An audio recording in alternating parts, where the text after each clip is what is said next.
নজর রাখবো পরবর্তী সংবাদে।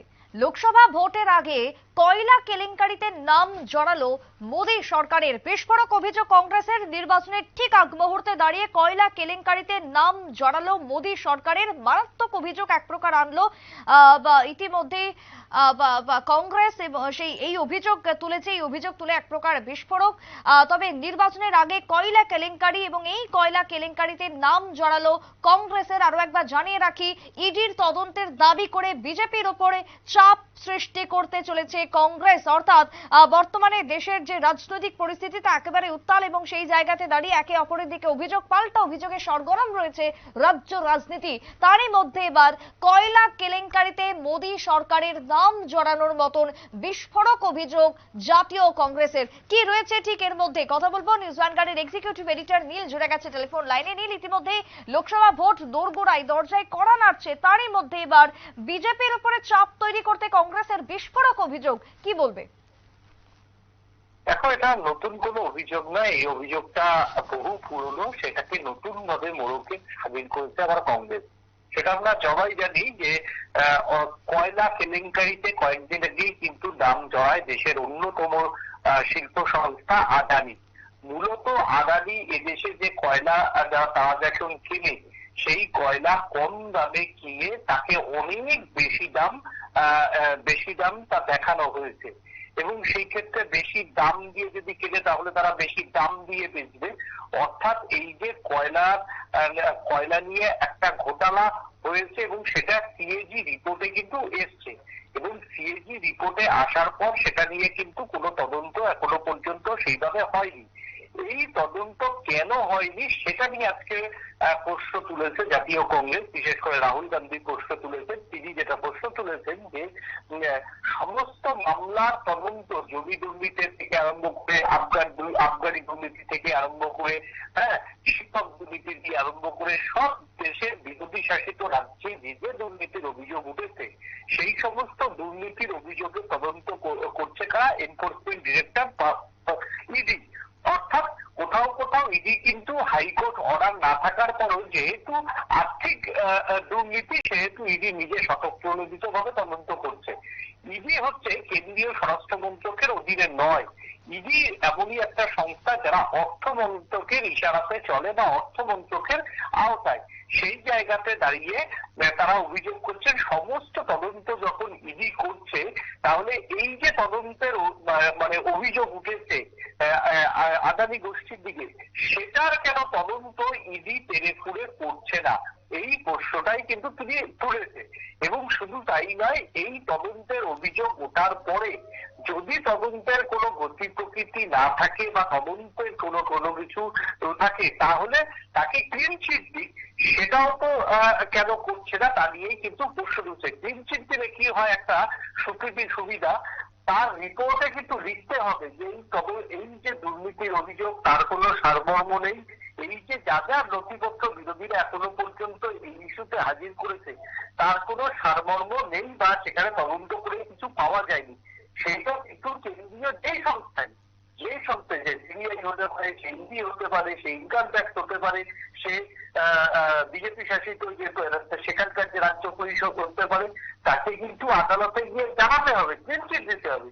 সেই জায়গাতে ক্লিনচিট মানে হচ্ছে একটা সরকারি রিপোর্ট। সেই সরকারি রিপোর্ট যদি কেউ দিয়ে দেয়, তাহলে যদি কোন রকম কোনো দুর্নীতির অভিযোগ আসে, তাহলে কিন্তু পাল্টা জালে ফাঁসবে। তার জন্যই কিন্তু রাহুল গান্ধী একটা কৌশল নিয়েছে। তাহলে আমাদের অভিযোগ যদি লিখতে হয়, তাহলে কেন্দ্রীয় সরকার তারা বলুক, এবং এই বিষয়টা নিয়ে কিন্তু তারা সংসদেও কিন্তু বহুবার আলোচনা চেয়েছে, বহুবার আলোচনা করার জন্য তারা কিন্তু সংসদে উত্থাপন করেছে, কিন্তু সেইভাবে কিন্তু আদানি কারণ নিয়ে কিন্তু হয়নি। শুধুমাত্র একটি কি দুটি মামলায় ইতিমধ্যেই আদানি বড় জয় পেয়েছে, সেই জয়টাকেই কিন্তু বড় করে দেখাচ্ছে বিজেপি, এমনটাই কিন্তু অভিযোগ করছেন। কিন্তু তাদের স্পেসিফিক হচ্ছে আদানি গোষ্ঠী কম দামে কয়লা কিনে অনেক অনেক বেশি দামে দেখিয়েছে দেশের, এটা সব থেকে বড় কেলেঙ্কারি। এবং ভোটের আগে এই তদন্ত হওয়া উচিত। ভোটের আগে এই তদন্ত হলে আদানি গোষ্ঠী অনেকেই কিন্তু জালে পড়বে, এবং তাদের সঙ্গে যে বিজেপির একটা ওতপ্রোত সম্পর্ক বা মাখো রসায়ন, সেটা প্রকাশ্যে চলে আসতে পারে বলে কিন্তু মত কংগ্রেস নেতাদের। তার জন্যই কংগ্রেস নেতারা এই কেলেঙ্কারিটাকে আবার ভোটের আগে সামনে আনতে চাইছেন, সামনে এনে তারা কিন্তু তদন্তের দাবি জানাচ্ছেন। যদিও এই তদন্ত তারা জানাচ্ছেন, বিরোধী রাজনৈতিক দল তারা তদন্ত জানাবে, যেটা স্বাভাবিক। তবে মোদী সরকার কিন্তু এই বিষয়ে কিন্তু কোনো উত্তর আগেও সেইভাবে দেয়নি। এখনো মনে হয় না ভোটের আগে সেইভাবে মোদী রাজ্যের বা মোদী সরকারের প্রথম সারি যারা মন্ত্রী তারা কিন্তু এটাকে পাল্টা কাউন্টার দিয়ে একটা কিন্তু রাজনৈতিক যে প্রচার, সেই প্রচারে কিন্তু এই ইস্যুটাকে ঝড় করতে দেবে না। তার জন্যই সেভাবে কিন্তু কোনো বিজেপি নেতা সেইভাবে অ্যাগ্রেসিভ হয়ে রাহুল গান্ধীর এগেন্স্টে বা কংগ্রেসের এগেন্স্টে আদানির কয়লা কেলেঙ্কারি নিয়ে সেইভাবে কোনো মতামত দিচ্ছে না। পাশাপাশি আমরা সবাই জানি আর 14-15 দিন বাদেই কিন্তু লোকসভা নির্বাচন। সেই লোকসভা নির্বাচনে বিরোধীরা কিন্তু এখন প্রত্যেক দিনই বিজেপির জন্য পাক পাচ্ছে। অর্থাৎ এই যে আদানি ইস্যু এবং আম্বানি ইস্যু, এই দুই ইস্যুকে কিন্তু সামনে আনতে চাইবে। তারা একটা অন্য কারণ আছে, সেটা হচ্ছে সমাজের একটা প্রান্তিক শ্রেণীর মানুষ, যারা খেটে খাওয়া শ্রেণীর মানুষ, তাদের কাছে এই অভিযোগগুলো যদি মানে বিজেপি দল বড় লোকের দল এবং শিল্পপতিদের দল, এইটা যদি কোথাও একটা মোদির গায়ে তকমা দিয়ে দেওয়া যায়, তাহলে নিচুতলার ভোটে কিন্তু অনেকটাই কিন্তু বিজেপির দিকে সরতে পারে। এটা আন্দাজ করছে কংগ্রেস সহ অন্যান্য দলগুলি। না হলে লাগাতার ইস্যুতে কিন্তু তারা সংসদের ভিতর এবং সংসদের বাইরে মোদী সরকারকে কিন্তু এর আগেও একাধিকবার এই ইস্যুতে আক্রমণ করেছে। তবে এই ইস্যুর আক্রমণ খুব একটা কিন্তু ভোটের যে রাজনীতি তাতে কিন্তু ফলপ্রসূ খুব একটা হয়নি। আবারও হয়তো আজকে কংগ্রেস নতুন করে আক্রমণটা সামালো, তার কারণ হচ্ছে সামনে ইলেকশন। আর মোদী সরকারকে বিদ্ধ করতে গেলে বহু ইস্যু এই মুহূর্তে বিরোধীদের হাতে লাগবে। সেই জন্যই হয়তো এটা একটা মানে নির্বাচনের সময় বলে না যে অনেক সময় অনেক কিছু খুঁচিয়ে তোলা হয়, সেটাই খুঁচিয়ে তুললো। এখন দেখার এই ইস্যুতে বিজেপি কতটা অ্যাগ্রেসিভ ভাবে সামলায়, না বিজেপি এই ইস্যুটাকে কার্যত পাশ কাটিয়ে 14-15 দিন বাদে ইলেকশনের সময়তে এরকম কোনো তদন্তের অর্ডার দেবে না, এবং ইলেকশন ডিক্লিয়ার করার পরে এরকম কোনো তদন্তের অর্ডার মোদী সরকার দিতেও পারে না। সেই জায়গাতে দাঁড়িয়ে যদি আদালত না হয়, তাহলে কোনো তদন্তই কিন্তু তখন স্বতন্ত্র ভাবে গভর্নমেন্ট দেয় না। সেই জন্যই মোদী সরকার হয়তো তাকে মানে ওয়াচে রেখেছে। তারা সেইভাবে হয়তো জড়াবে না। 14-15 দিন ভালোই কাটলে ইলেকশন কমিশনের আওতায় দেশের আইন ব্যবস্থা চলে আসে, এবং শুধুমাত্র স্টেট সাবজেক্ট নয়, এটা সেই সমস্ত রাজ্য সরকারগুলি সামলায়। কিন্তু কোন রকম কোন অর্ডার কেন্দ্রীয় অর্থমন্ত্রী দিতে পারবেন না, কারণ তিনি ইলেকশন কোড অফ কন্ডাক্ট অর্থাৎ আদর্শ আচরণ বিধিতে তিনি পড়ে যাবে। এবং আদর্শ আচরণ বিধিটাই এখন বিজেপি হয়তো চাইছে যে যত তাড়াতাড়ি চলে আসে।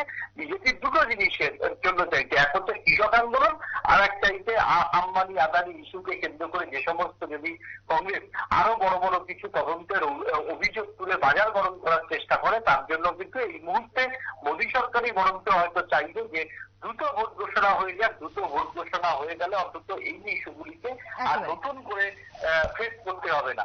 সুপ্রীতি, একেবারে অনেক ধন্যবাদ নীল তোমায়।